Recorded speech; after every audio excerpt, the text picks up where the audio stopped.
মানুষ কাবায় যায়, খানায় কাবায় যায় মালিকের কি করার জন্য? তাওয়াফ করার জন্য। এখন দেখবেন প্রত্যেক হাজি মোবাইল নিয়ে যেন সেলফি না তুললে তাওয়াফ যেন কবুল হচ্ছে না, লাইভ না দিলে যেমন আরাফার ময়দানের অবস্থান কি হচ্ছে না, কবুল হচ্ছে না। আমরা সাফা মারওয়া সাইয়ের সময় ভিডিও না করলে যেন আমাদের সাই এটা কি হচ্ছে না, কবুল হচ্ছে না। আর তরুণ বাদ দেন, বৃদ্ধ মানুষ পর্যন্ত ডান হাত দিয়ে সেলফি ধরে আছে, বাম হাত দিয়ে শয়তানকে কি মারছে? পাথর মারছে। আরে শয়তানও তো আশ্চর্য হচ্ছে, এ বলে আমারে পাথর মারি লাভ কি? আমার চেয়ে বড় শয়তান তো তুই না দাঁড়ায় আছিস। শয়তান তো আফসোস করতেছে, শয়তান আফসোস করতেছে। এমন মোবাইলে সরাসরি মদিনায়ে মুনাওয়ারা যেটা আদবের জায়গা। সৈয়দুনা মালিক রাদিয়াল্লাহু তাআলা, ইমাম মালিক, যিনি জুতা নিয়ে মদিনায় কি করে নাই, হাঁটে নাই। আপনি মদিনার চত্বরে জুতা ছাড়া হাঁটতে পারবেন? টাইসের গরমে ফাঁকি হয়ে যাবে, ফুসকা পড়ে যাবে। ওই জায়গায় সৈয়দুনা ইমাম মালিক জীবনে কখনো কি করে নাই, জুতা পরে নাই।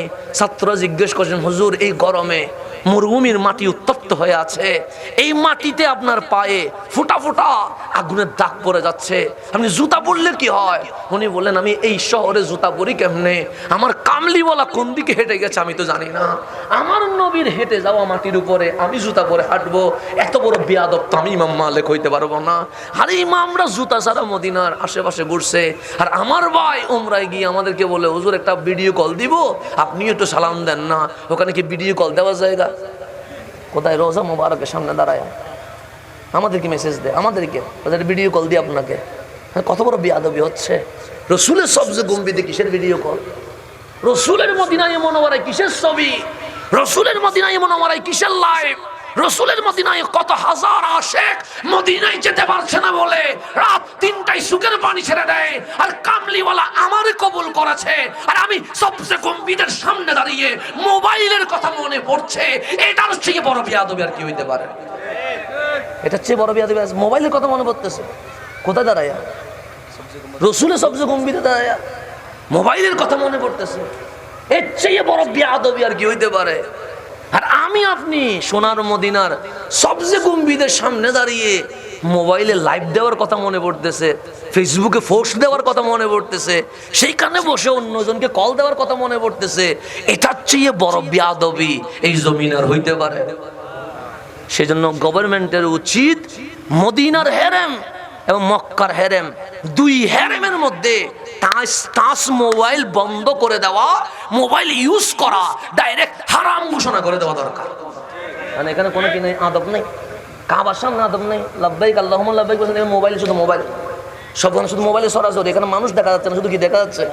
মোবাইল দেখা যাচ্ছে। হাজরে আসওয়াদ যেটা পাথর, আপনি কি মনে করছেন এটা কোনো ছোটখাটো পাথর? না, এটা বাবা আদম জান্নাত থেকে নিয়ে আসছে।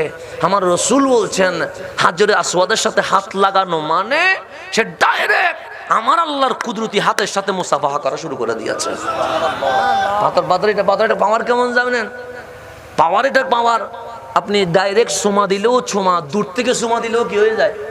সোমা হয়ে যায়। আপনি দূর থেকে আমারও সোমা দিলে সোমা হচ্ছে না, আমার কপালে আসে দিতে হবে, আমার হাতে আসে দিতে হবে। আপনি যদি এখানে বসে দিতে বলেন আপনার একটা সোমা দিলাম, এটা কি হবে? হবে না।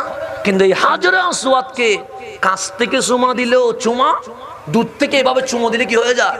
চুমো হয়ে যায়। আমার রসুল বলছে, এই হাজরে আসওয়াদ যে পাথরটা কালো, এই পাথরটা কাল হাসরের ময়দানে যারা চুমু দিয়েছে, যারা টাচ করেছে, যারা জড়িয়ে ধরেছে, সবার জন্য এই পাথর আল্লাহর দরবারে সুপারিশ করতে থাকবে। পাথরে সুপারিশ করতেছে কিসে?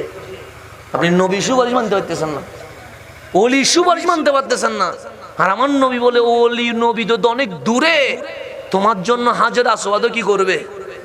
সুপারিশ করবে। ওটার সামনে ভক্তি নিয়ে যাও, আদব নিয়ে যাও, প্রেম নিয়ে যাও, যেখানে প্রত্যেকটা জায়গা আপনার জন্য বরকতময়। সেখানে কি মোবাইলের কথা মনে পড়ার কথা? কত মানুষ মক্কা দেখে নাই, কত মানুষ কাবা দেখে নাই, তাদের মন কাঁপছে। আর আল্লাহ আপনাদের সুযোগ করে দিছে, আপনি কাবার সামনে নিয়ে মোবাইল নিয়ে কি করতেছেন? সরাসরি করতেছেন। সেজন্য কাবার সামনে যেতে পারা, মদিনার রওজার সামনে যেতে পারা, এটা বড় সৌভাগ্য। সেখানে কখনো মোবাইল খুলবেন না, কাউরে কল দিবেন না, কাউরে বলবেন না আপনাকে ভিডিও কল দিচ্ছে আপনি এটা কি দেন, সালাম দেন, দরকার নাই। রসুল কাছ থেকেও শোনে, রসুল দূর থেকেও শোনে। মানে ভিডিও কলে সালাম দেওয়ার দরকার নাই। রসুল দূর থেকে শোনে না? শোনে না? এই বিশ্বাস কি আমাদের নাই?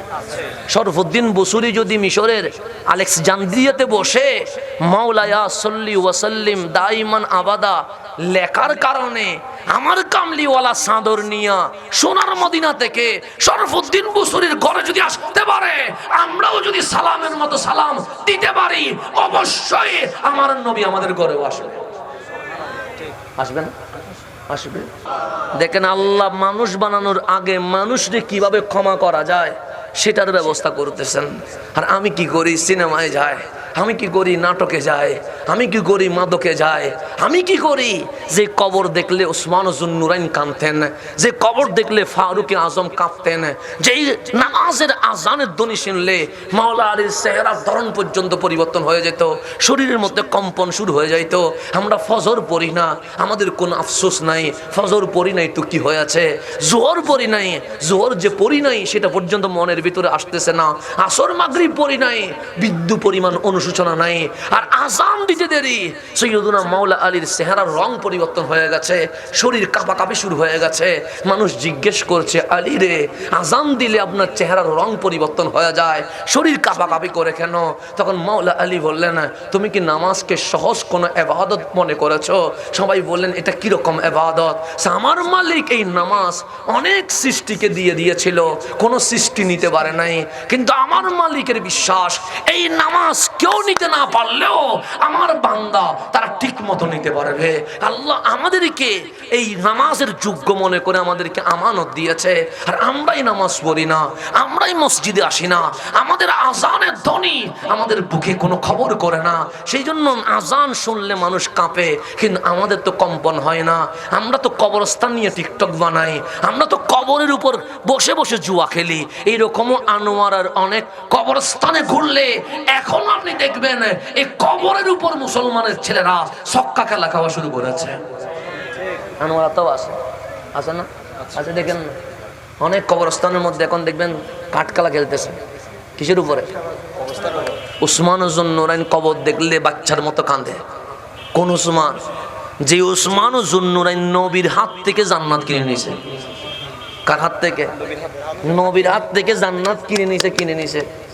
রসুলের হাত থেকে কিনে নেওয়া একটা হচ্ছে জান্নাতে যাওয়া, আল্লাহ গিফট করছে, দয়া করছে, এটা একটা। আর একটা হচ্ছে জান্নাত আমি কি করছি? কিনে নিয়েছি, মালিকানা নিয়েছি। সেরকম উসমান জুন্নুরাইন কবর দেখলে কাঁদে, আর আমরা কবর নিয়ে এখন কি করি? টিকটক করে। টিকটক এখন টিকটকের মধ্যে দেখুন কবরস্থান, এইদিকে একজন বসে আছে, ওদিক থেকে একজন সালাম দিবে, তারপরে ওখান থেকে একজন সালাম দিবে। এটা নিয়ে মস্কারি শুরু করছে। কি নিয়ে? কবর নিয়ে। মস্কারিরও একটা সীমা ছিল। এখন তো কবর নিয়েও আমরা কি করি? মস্কারি করি।